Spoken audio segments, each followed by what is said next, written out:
Hello friend, welcome to नई सोच में आप लोग का स्वागत है। आज की इस वीडियो में हम क्लास 12 के फिजिक्स का अध्याय 12 था परमाणु एटम, उसके ज्ञानपरक के क्वेश्चन बैंक का सॉल्यूशन देने वाले हैं। आप लोग को इसके पहले भी एक वीडियो में हमने ज्ञानपरक के प्रश्न mark first, second, third and fourth, fifth करा दिया था। इसके आगे के क्वेश्चन हमें इस वाली वीडियो में कवर करेंगे। तो चलिए स्टार्ट करते हैं इस वीडियो को। आप लोग हमारे चैनल नई सोच को सब्सक्राइब करें। आप लोग को इस चैनल पर फिजिक्स, केमिस्ट्री, मैथ तीनों के इम्पोर्टेंट क्वेश्चन, नोट्स एंड प्रश्न बैंक का सॉल्यूशन मिलता है, तो आप लोग के लिए काफ़ी फ़ायदेमंद होगा। तो स्टार्ट करते हैं आज का फर्स्ट क्वेश्चन। बोर के स्थायी कक्षा में इलेक्ट्रॉन के वेग के लिए व्यंजक ज्ञात कीजिए। तो यहाँ पर देखते हैं कि बोर के स्थायी कक्षा में इलेक्ट्रॉन के वेग के लिए व्यंजक क्या होता है। मानव द्रव्यमान m तथा आवेश -e एक इलेक्ट्रॉन आवेश Ze के नाभिक के चारों ओर Nb कक्षा में चक्कर लगा रहा है और इलेक्ट्रॉन का वेग v है तथा कक्षा की त्रिज्या r है। हम मान लेते हैं कि एक द्रव्यमान m है और इसका आवेश -e है और इलेक्ट्रॉन आवेश क्या हो जाएगा, उसका Ze हो जाएगा। वह नाभिक है एक, उसके चारों ओर Nb कक्षा में चक्कर लगा रहा है, तो इलेक्ट्रॉन का वेग क्या हो जाएगा, v, और कक्षा की त्रिज्या r हो जाएगी। बोर के मॉडल के अनुसार क्या होता है, mv² = NH/2π।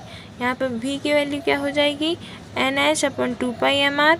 यहाँ से यदि हम v यहाँ बचाएंगे तो mr नीचे आ जाएगा, तो v इक्वल हो जाएगा r क्या हो जाएगा, ε0 n² h² पाई m ze² और v इक्वल क्या हो जाएगा, यहाँ पर v इक्वल हो जाएगा NH/2πm। r की वैल्यू को हम पुट करेंगे। r की वैल्यू क्या है, ε0 n² h² पाई m ze², तो इसके हमने पुट किया। Nb कक्षा के लिए इलेक्ट्रॉन का वेग होगा ये।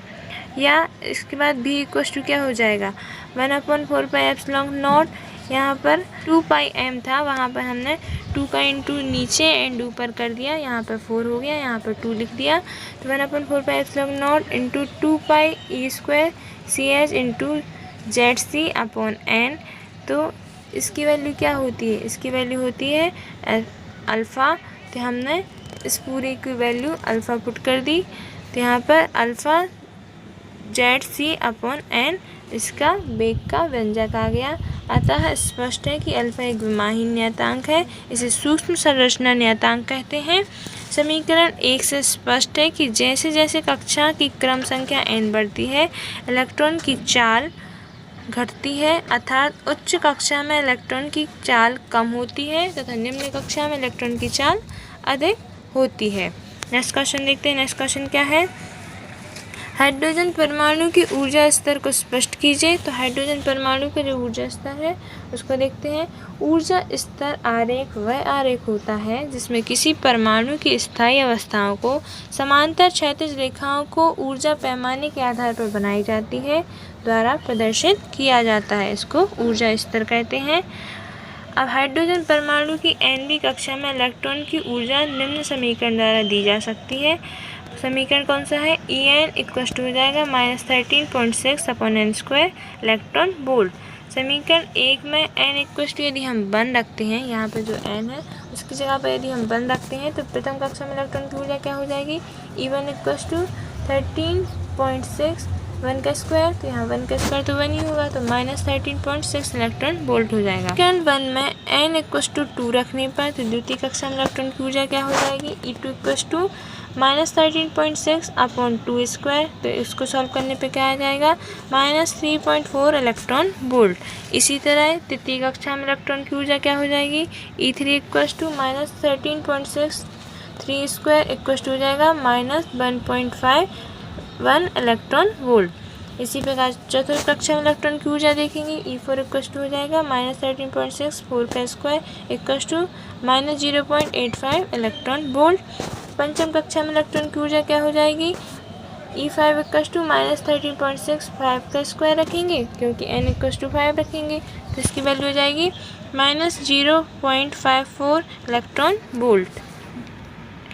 जब हम n इक्वल इन्फिनिटी रखेंगे तो E इन्फिनिटी इक्वल क्या हो जाएगा, 0, अर्थात अनंत कक्षा में इलेक्ट्रॉन की ऊर्जा क्या हो जाएगी, शून्य हो जाती है। इस प्रकार स्पष्ट है कि ज्यों-ज्यों n का मान बढ़ता जाता है प्रत्येक ऊर्जा स्तर की ऊर्जा कम ऋणात्मक होने लगती है। जब n का मान बहुत अधिक हो जाता है तो ऊर्जा का मान इतने निकट होते हैं कि वे ऊर्जा सांतत्य बना लेते हैं। जब n का मान अनंत हो जाता है तो इलेक्ट्रॉन नाभिक से दृढ़तापूर्वक बद्ध नहीं हो पाते, तब इलेक्ट्रॉन स्वतंत्र इलेक्ट्रॉन हो जाते हैं। यहाँ पर हम देखते हैं कि हाइड्रोजन परमाणु के लिए ऊर्जा स्तर आरेख क्या होगा। हमने अभी जो वैल्यू फाइंड आउट की है उसी को हमने इसमें प्रदर्शित किया है। एक साइड में हम कुल ऊर्जा लेंगे, एक साइड में हम n रखते जाएंगे 1 2 3 निम्न अवस्था से। तो यहाँ पे यदि हम देखते हैं कि n=1 है तब उसकी वैल्यू क्या है। n=1 लेने पर -30.6 थी कुल ऊर्जा, n=2 रखा तो -3.40 हो जाएगी। फिर n=3 रखने पर ये आया। इस प्रकार हम रखते जाएंगे तो n=7 तक हमने वैल्यू फाइंड आउट की। उसके बाद n=∞ रखा तो वह आयनित परमाणु में परिवर्तित हो जाती है, उसमें ऊर्जा 0 हो जाती है। ये उत्तेजित अवस्थाएं कहलाते हैं, यहाँ ये आयनित परमाणु कहलाता है।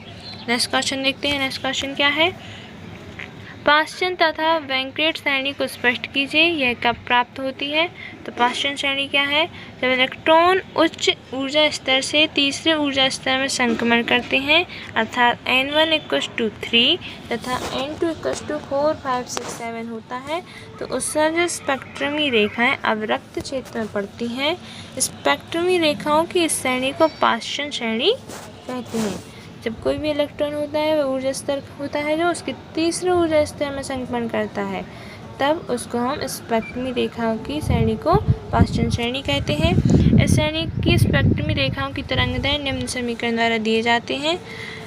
1/λ क्या हो जाएगा, r 1/3² - 1/n², जहाँ n क्या हो जाएगा 4 5 6 7, मतलब 3 से हम बड़ा रखेंगे यहाँ। इस श्रेणी का सबसे बड़ा तरंगदैर्घ्य क्या हो जाएगा 18,752 एंगस्ट्रॉम तथा सबसे छोटा क्या हो जाएगा 8,204 एंगस्ट्रॉम होता है। अब वेंकेट श्रेणी देखते हैं। वेंकेट श्रेणी क्या है, जब इलेक्ट्रॉन उच्च ऊर्जा स्तर से चौथे ऊर्जा स्तर में संक्रमण करता है। जो चौथा ऊर्जा स्तर होता है यदि उसमें होता है कोई इलेक्ट्रॉन तो उसको हम वेंकेट श्रेणी में कहते हैं, अर्थात n=4 तथा n=4 5 6 7 8 हो तो उत्सर्जक स्पेक्ट्रमी रेखाएं दूर अवरक्त क्षेत्र में पड़ती हैं। रेखाओं की इस श्रेणी को वेंकेट श्रेणी में कहते हैं। वेंकेट श्रेणी की स्पेक्ट्रमी रेखाओं के तरंगदैर्घ्य निम्न समीकरण द्वारा दिए जाते हैं।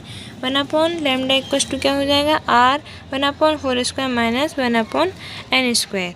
आपको इसकी PDF हमारे टेलीग्राम चैनल पर मिल जाएगी, स्टडी विथ नई सोच पर। उसकी लिंक आप लोग को डिस्क्रिप्शन बॉक्स में दी गई है, आप वहां जाकर इसकी PDF डाउनलोड कर सकते हैं। अब इसके आगे देखते हैं 1/λ क्या हो जाएगा r 1/4² - 1/n²। यहाँ n² की वैल्यू क्या होगी 4 से बड़ी होगी, 5 6 7 8 अनंत तक जाएगी। इस श्रेणी का सबसे बड़ा तरंगदैर्घ्य क्या हो जाएगा 40,500 एंगस्ट्रॉम तथा सबसे छोटा 14,516 एंगस्ट्रॉम होता है। नेक्स्ट क्वेश्चन देखते हैं। बोर के परमाणु मॉडल की सीमाएं लिखिए।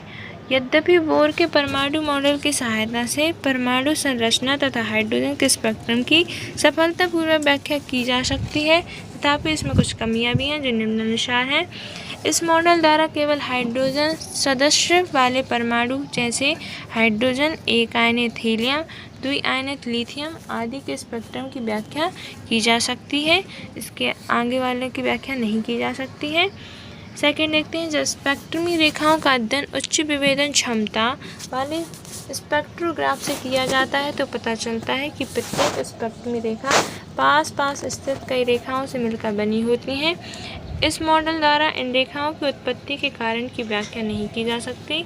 कुछ स्पेक्ट्रमी रेखाओं की तीव्रता अधिक और कुछ स्पेक्ट्रमी रेखाओं की तीव्रता कम होती है। बोर के मॉडल द्वारा इस तथ्य की व्याख्या नहीं की जा सकती है।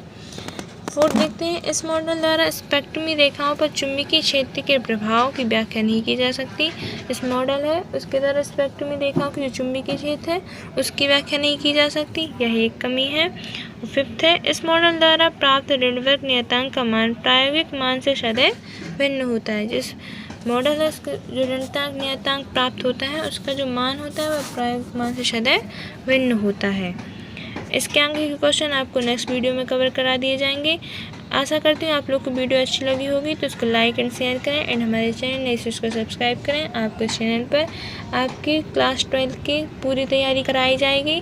आप लोग इसको सब्सक्राइब करें और इसकी PDF हमारे टेलीग्राम चैनल स्टडी विद नई से डाउनलोड कर लें। Thanks for watching.